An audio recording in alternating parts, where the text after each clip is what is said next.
মামুন রাজশাহী এক কলেজের একাদশ শ্রেণীর একজন ছাত্র।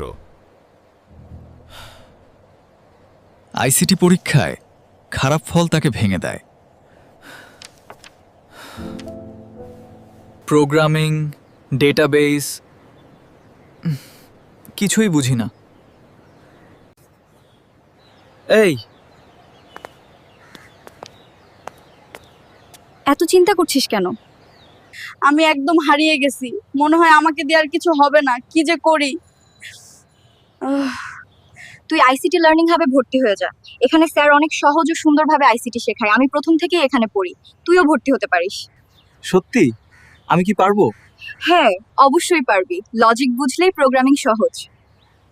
এ ধরনের অনেক শিক্ষার্থীরই আশা ভরসা আইসিটি লার্নিং হাব।